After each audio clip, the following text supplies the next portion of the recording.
தவேக எம்எல்ஏவிற்கு துப்பாக்கி ஏந்திய போலீஸ் பாதுகாப்பு அளிக்கப்பட்டுள்ளது.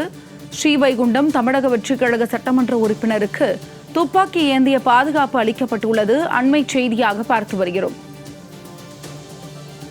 ஸ்ரீவைகுண்டம் தவேக சட்டமன்ற உறுப்பினர் சரவணனிடம் திமுகவினர் குதிரை பேரம் நடத்தியதாக புகார் எழுந்த நிலையில் தற்பொழுது தவேக எம்எல்ஏவிற்கு துப்பாக்கி ஏந்திய போலீஸ் பாதுகாப்பு அளிக்கப்பட்டுள்ளது. விவரங்களை வழங்குவதற்காக செய்தியாளர் செல்வராஜ் இணைப்பில் இருக்கிறார். செல்வராஜ், இதனுடைய கூடுதல் விவரம் என்ன? தூத்துக்குடி மாவட்டம் ஸ்ரீவைகுண்டத்தில் உள்ள சட்டமன்ற உறுப்பினராக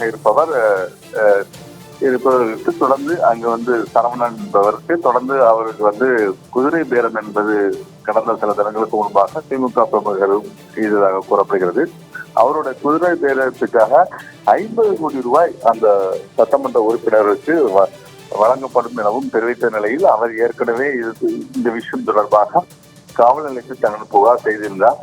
மேலும் தனக்கு தொடர்ந்து இது போன்ற ஒரு மிரட்டல் வருவதாகவும் உடனடியாக தங்களுடைய அந்த பதவியை ராஜினாமா செய்துவிட்டு குதிரை பேரத்தில் 50 கோடி ரூபாயை பெற்றுக் கொள்ளுமாறும் தெரிவித்ததாகவும் கூறப்படுகிறது.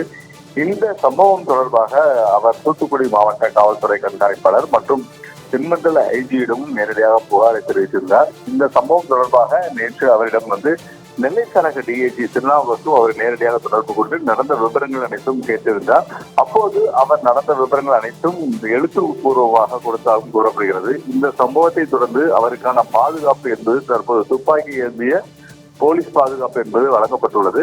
இந்த போலீஸ் பாதுகாப்பு என்பது அவர் ஏற்கனவே தெரிவித்தது பொழுதே தனக்கு பாதுகாப்பு அளிக்கப்பட வேண்டும், தனது உயிருக்கான பாதுகாப்பு என்பது அவருக்கு ஏற்கனவே சந்தேகம் பேரில் கடந்த சில தினங்களுக்கு முன்பு கூட தனது கார் மீது ஏற்கனவே ஒரு லாரியை கொண்டு மோதியதாகவும் அவர் நேற்று தெரிவித்திருந்தார். இந்த நிலையில்தான் தற்போது அவருக்கு துப்பாக்கி ஏந்திய போலீசார் தற்போது பாதுகாப்பு பணியில் அமர்த்தப்பட்டுள்ளார்கள்.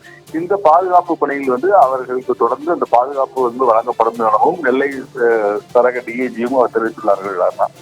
உங்களுடைய கூடுதல் தகவலுக்கு நன்றி செல்வராஜ்.